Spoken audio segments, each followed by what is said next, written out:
Jangan terlalu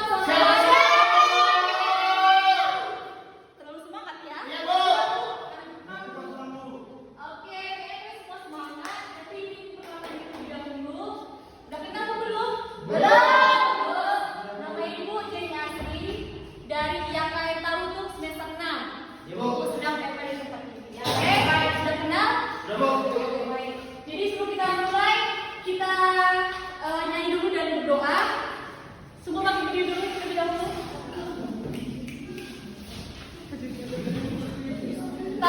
Tolong gini Kak, dengar dia panggil nama saya.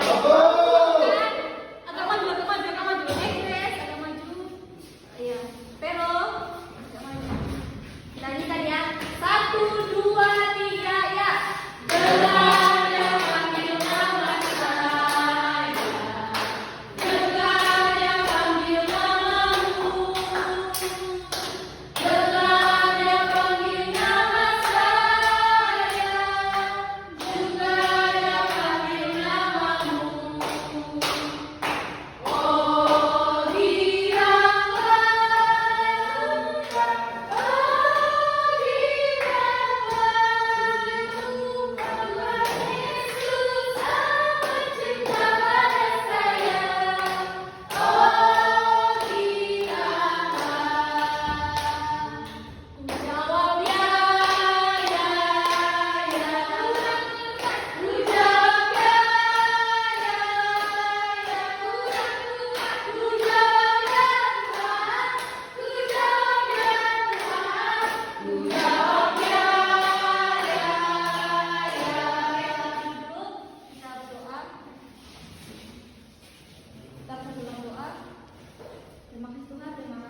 Mengerti? Betul. Oke, betul sekali. Jadi dengan menggunakan laptop kita bisa mengetik tanpa menuliskan, lebih memudahkan dalam kita mengerjakan tugas. Nah yang kedua, menunjang kegiatan belajar dan menciptakan serta meningkatkan kreativitas. Apa ya? Kalian tahu apa maksudnya itu? Kreativitas. Contohnya seperti ini. Kita bisa membuat suatu PowerPoint dengan menggunakan aplikasi apa? Canva kan? Nah itu sudah membuat kita menciptakan kreasi tersendiri untuk PPT tersebut. Nah, selanjutnya ya, yang ketiga, menambah pengetahuan dan wawasan. Ada yang tahu itu maksudnya apa? Menambah pengetahuan dan wawasan. Jadi dalam menambah pengetahuan kita tidak perlu lagi membeli buku, tapi kita bisa searching dari Google, dari media-media online. Dan itu kita bisa menambah pengetahuan dan wawasan kita. Selanjutnya yaitu mempercepat proses yang lama saat mengirim atau menerima berita. Contohnya, jika kita dulu mungkin mengirim surat melalui kantor pos yang bisa memakan waktu sampai berhari-hari bahkan berminggu-minggu, tetapi sekarang kita bisa mengirim surat dalam waktu hitungan detik. Yaitu melalui apa? Melalui email. Ya kan? Kita tidak perlu lagi menunggu orang untuk menerima surat kita sampai lama berhari-hari. Tapi melalui teknologi yang sekarang menggunakan email, kita bisa mengirim surat dari kampung ini sampai ke luar negeri, contohnya ke Singapura maupun negara luar, dan bisa mengirim dengan cepat. Oke? Lanjut, yaitu yang terakhir manfaatnya adalah memudahkan penyebaran atau meluasnya berbagai informasi. Nah, contoh kecilnya itu adalah seperti ini. Kita menggunakan Facebook, ya kan? Facebook kita berteman dengan orang lain. Nah, jika kita menulis suatu konten atau bikin status, pasti teman-teman kalian yang berteman dengan kalian pasti akan dapat informasi tersebut dalam hitungan detik. Walaupun kalian baru mempost 5 menit, tapi sudah menyebar di beranda teman-teman kalian di Facebook. Nah itu ya. Baru juga seperti TikTok, baru kalian mempost beberapa detik atau beberapa menit, tapi sudah bisa FYP di teman-teman kalian, gitu ya kan? Kalau kalian live contohnya gitu bisa menyebar kemana-mana. Itu contohnya. Oke, lanjut. Dan 4, negatif teknologi di era digital. Tadi teknologi itu bukan hanya dampak positif aja ya, tapi ada juga dampak negatifnya. Yaitu yang pertama, menjadi malas gereja, malas berdoa atau membaca Alkitab sehingga tidak pergi kepada Tuhan akibat kecanduan teknologi internet. Nah, siapa sih pernah malas gereja karena asik scroll sosmed? Grace, Bu. Ya, Grace? Iya, Bu. Tidak boleh seperti dia tadi. Jadi waktu di gereja di hari Minggu jangan lagi scroll TikTok, scroll Facebook, Instagram. Nah, tapi pergilah ke gereja untuk beribadah. Jangan pakai sosmed itu kalian tidak ibadah. Jangan jadikan sosmed itu yang mengendalikan kita, tapi kita yang mengendalikan sosmed. Nah, yang kedua, menjadi malas belajar dan kecanduan bermain alat elektronik seperti telepon genggam. Nah, contohnya seperti ini. Siapa sih yang suka main game? Ada yang suka main game? Yosef, Bu. Ya, Yosef, Free Fire, Mobile Legends. Nah, itu salah satunya. Karena bermain game, dia jadi malas belajar. Aturannya ada tugas nih dari sekolahnya, tapi karena asik bergame, main Free Fire gitu, makanya tugasnya. Karena sudah kecanduan bermain game tadi.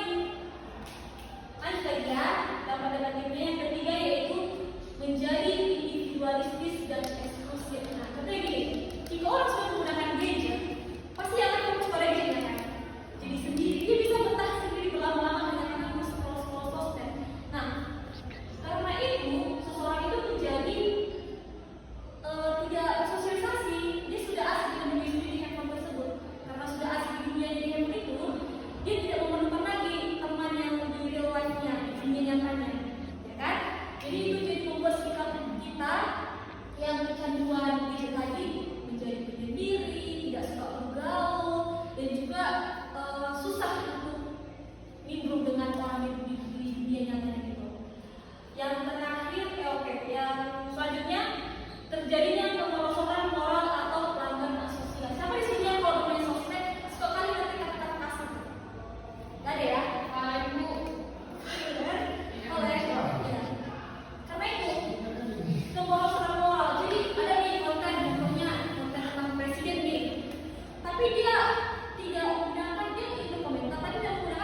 Yosef, Bu. Nah, misalnya di item ini, oh ini bagus ya item ini aku belilah. Padahal sebenarnya uangnya itu perlu untuk keperluan, tapi karena dia memberikan game, akhirnya dia top up game.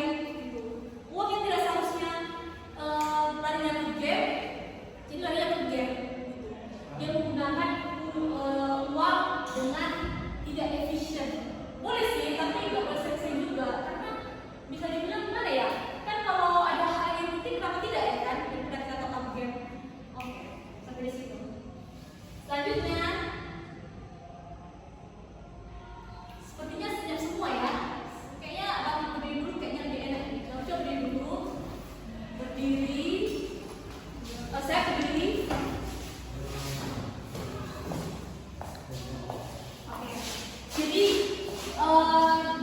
game-nya ini ada streamnya ini, clue-nya adalah maju satu langkah. Oke, ingat clue-nya apa? Maju satu langkah. Kita coba ya, saya maju satu langkah. Hari ini Yanti pergi ke Singapura. Besok Yanti pergi ke Malaysia. Lusa Yanti kemana? Salah. Nggak boleh juga. Sudah paham? Enggak tahu. Clue-nya adalah maju satu langkah. Oke, yang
Selamat